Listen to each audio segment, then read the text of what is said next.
Converting your S-Log3 footage to Rec. 709, bringing back its contrast and color so that it looks amazing, is quick and easy. Let's get into it. If you're shooting an S-Log3 in the first place, then I'm guessing you're probably wanting to get the most you can out of your footage. And if you take the time to expose S-Log properly in the first place, then making the conversion to Rec. 709 is actually quick and easy. If you haven't already seen it, I have a video right here showing you how to properly expose S-Log. I'll be using Davinci Resolve here for a couple reasons. One is that it's probably the best editor and color correction software you can use based on how often it's used in major motion pictures, as well as how many YouTubers and content creators are actually switching over. And two, even the free version comes with, I think, 90% of what you get in the paid version of Davinci Resolve. Everything I'm going to show you here can be done in the free version, and of the two methods I'm going to show you, at least one, if not both of them, can be done in other editing software. Rec. 709 is the common language for how color and brightness are displayed across multiple devices, which is why we need to convert into that color space. Okay, so here we are in Davinci Resolve, and I'm going to show you two different methods for converting S-Log3 into Rec. 709. The first one's my favorite. So I've got my clip here in my timeline, and we're going to go over to the color page. First thing I'd like to do is create 5 or 6 different nodes using Option S, and I'll explain why I like to create these in a minute.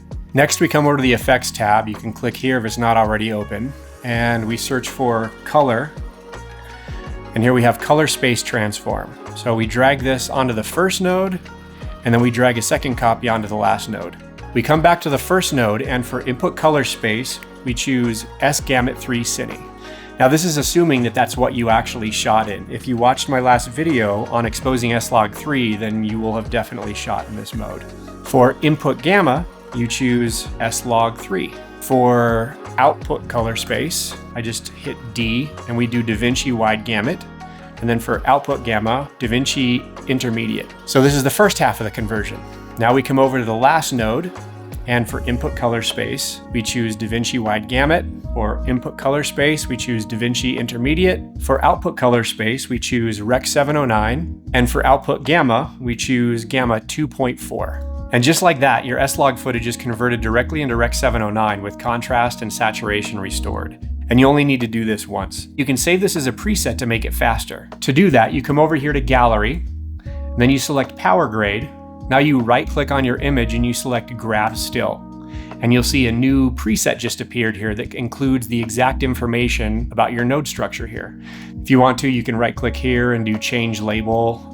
We'll call this Desert. And now if I select any new clip that's in S-Log3 and I need to convert it, rather than doing all that information again, I can just come over here, double click, and you see all the same node structure from the previous one just appeared on this one, and now it's also converted. Now if you want to do any more tweaking to your image to correct anything or tweak the colors, this is important.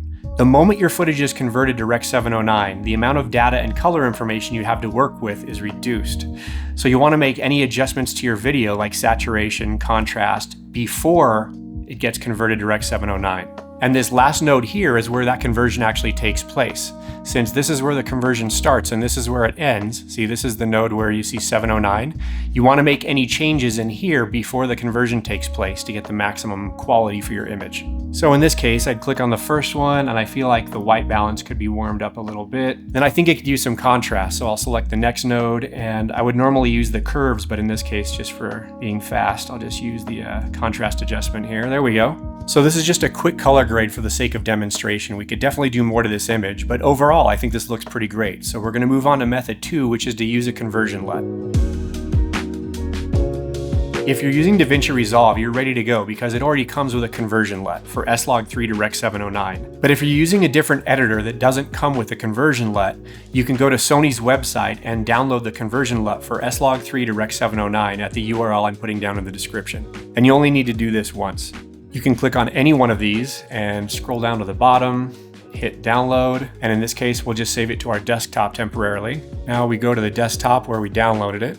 Now we need to import these into Davinci Resolve. So we switch back over to Resolve, click on the project settings, select color management, and then right down here you click Open LUT folder. This contains all the LUTs for Davinci Resolve, both the ones that it came with as well as any LUTs you may have added yourself. You'll see the Sony LUTs that Davinci Resolve comes with are already listed here, but for the sake of this demonstration, I'll still show you how to add the ones that we just downloaded.